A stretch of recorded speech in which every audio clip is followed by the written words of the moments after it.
बॉलीवुड में इन दिनों संजय लीला भंसाली की वेब सीरीज हीरा मंडी का काफ़ी जिक्र हो रहा है। तवायफ की कहानी को बताती सीरीज को काफ़ी पसंद किया जा रहा है। लेकिन क्या आपको पता है कि हिंदी सिनेमा में कई ऐसी अभिनेत्रियां रही हैं जिनका तवायफ फैमिली से पुराना ताल्लुक रहा है। नरगिस और सायरा बानो जैसी एक्ट्रेस ने पर्दे पर खूब राज किया, लेकिन इस बात को बहुत कम लोग जानते हैं कि इन अभिनेत्रियों का ताल्लुक तवायफ फैमिली से रहा है। ऐसे में चलिए बताते हैं उन एक्ट्रेसेस के बारे में जिनका कहीं ना कहीं तवायफ से ताल्लुक रहा है। इस लिस्ट में सबसे पहला नाम आता है नरगिस का। नरगिस की मां जद्दन बाई थी। वो मुस्लिम थी और कोलकाता की मशहूर तवायफ थी। इसका जिक्र राइटर मोहन देसाई ने भी अपनी किताब में किया है। बताया जाता है कि जद्दन बाई भारत को कोठे से मिली पहली महिला संगीतकार थी। जद्दन बाई की मां दलीपा बाई भी मशहूर तवायफ थी। वो इलाहाबाद के कोठे पर बैठा करती थी। नरगिस की मां की परवरिश कोठे पर ही हुई और संगीत उनके खून में ही था। इनका तवायफ बनने का किस्सा भी काफ़ी पुराना है। जानकारी के मुताबिक बताया जाता है कि जद्दन बाई की मां यानी कि दलीपा बाई का बाल विवाह हुआ था और जब उनकी विदाई हुई तो डाकुओं ने हमला कर दिया। इस दौरान उनके पति को गोली मार दी गई और सब कुछ लूट लिया गया। इस हादसे के बाद जब वो जैसे तैसे ससुराल पहुंची तो वहां लोगों ने उनको अभागन बता दिया। लोग प्रताड़ित करते थे। एक दिन नाटक मंडली गांव में आई थी और उनकी नज़र दलीपा बाई पर पड़ी क्योंकि वो गाना अच्छा गाती थी। घर वालों से तंग आ चुकी दलीपा बाई भी उनके साथ जाने के लिए तैयार हो गई। फिर जैसे ही वो इलाहाबाद पहुंची तो नाटक मंडली ने उन्हें कोठे पर बेच दिया, जिसके बाद वो वहाँ से कभी निकल ही नहीं पाई। लेकिन उनकी बेटी जद्दन बाई बड़ी होकर इस दलदल से बाहर आई और उन्होंने कोठे को छोड़कर बाद में फिल्म इंडस्ट्री और संगीत की दुनिया में सिक्का जमाया। चूँकि वो बचपन से ही गाती थी और डांस की दीवानी थी, जद्दन खुद म्यूज़िक भी कंपोज करती थी। उन्होंने ही बेटी नरगिस को छोटी उम्र में फिल्मों में उतारा था। वहीं इस लिस्ट में नीतू कपूर का नाम भी शामिल है। उनका भी तवायफ से नाता रहा है। उनकी नानी हरजीत सिंह को मजबूरन कोठे पर जाना पड़ा था। माता पिता की मौत के बाद हरजीत सिंह के चाचा चाची ने प्रॉपर्टी की लालच में उन्हें कोठे पर बेच दिया था, जहां कोठे के नियम के मुताबिक उनका बिकना शुरू हुआ।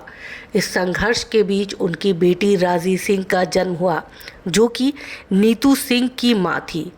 राजी को भी 14 साल की उम्र में ही धंधे पर धकेल दिया गया, लेकिन वो यहाँ रुकी नहीं। 22 साल की उम्र में वो घर से भाग गई।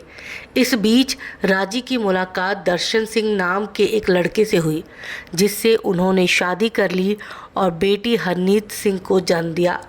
हरनीत को ही नीतू सिंह के नाम से जाना जाता है। राजी शुरू से ही हीरोइन बनना चाहती थी, लेकिन उनकी उम्र जा चुकी थी। ऐसे में बेटी को हीरोइन बनाने का संघर्ष किया और उन्हें इंडस्ट्री में अलग पहचान दिलाई। सायरा बानो। बॉलीवुड एक्ट्रेस सायरा बानो का भी नाता तवायफ से रहा है। उनकी नानी, परनानी और माँ कोठे पर रहा करती थी। यहाँ तक कि उनकी माँ और नानी का दिल्ली में अपना कोठा था, लेकिन उनका इतिहास ज़रा पुराना है। वो इस पेशे में मजबूरी में आई थी। कहानी की शुरुआत करते हैं जुम्मन बाई से, जो कि सायरा बानो की परनानी थी। जब वो 7 साल की थी तो उनके पिता ने ही उन्हें हसनपुर के कोठे पर बेच दिया। इसकी वजह थी कि वो लड़कियों से नफरत करते थे। जुम्मन बाई अक्सर भागने की कोशिश करती तो कोठे की मालकिन ने उन्हें दिल्ली भेज दिया, जिसके बाद वो कोठे की गलियों में ही कैद होकर रह गई। यहाँ उन्होंने 18 साल की उम्र में एक बेटी को जन्म दिया, जो कोठे में ही काम करने वाले रतन सिंह की बेटी थी। उस बच्ची का नाम शमशाद रखा गया। अब शमशाद बचपन से ही खूबसूरत थी। जब वो 12-13 साल की हुई तो उनकी माँ ने उन्हें कोठे पर बैठा दिया। यहाँ वो छमिया बाई के नाम से मशहूर हुई।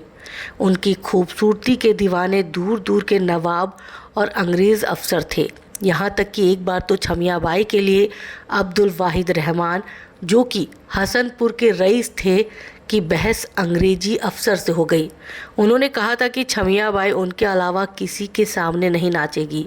वहीं इस बात के लिए शर्त रखी गई कि जो सबसे ऊंची बोली लगाएगा छमिया बाई उसकी होगी। इस बोली में वाहिद खान ने ऊंची बोली लगाकर छमिया बाई को जीत लिया। इसके बाद वो उन्हें अपने बंगले पर लेकर चले गए। यहाँ उन्होंने एक बच्ची को जन्म दिया जिसे रोशन आरा नाम दिया गया, लेकिन बाद में वो नसीम बानो के नाम से मशहूर हुई। नसीम बानो बॉलीवुड की पॉपुलर अभिनेत्री थी। छमिया बाई कुछ सालों के बाद बेटी नसीम के साथ मुंबई चली गई। नसीम को बचपन से ही हीरोइन बनने का शौक था। मुंबई आने के बाद वो मां के साथ शूटिंग देखने के लिए जाती। इसी बीच एक दिन सौरभ मोदी की नज़र नसीम पर पड़ी। उस समय वो 11वीं में पढ़ रही थी। वो उन्हें फिल्में ऑफ़र करना चाहते थे। ऐसे में किसी तरह से मां छमिया को मनाया। उन्होंने कई हिट फिल्मों में काम किया और इंडस्ट्री में ही उन्हें बाद में नसीम बानो नाम दिया गया था। वो इंडियन सिनेमा की सफल अभिनेत्री रही हैं। इन्हें the first queen of Indian cinema का टैग भी दिया गया। अब सायरा बानो नसीम बानो की ही बेटी है। नसीम ने एहसान उल हक से शादी की थी।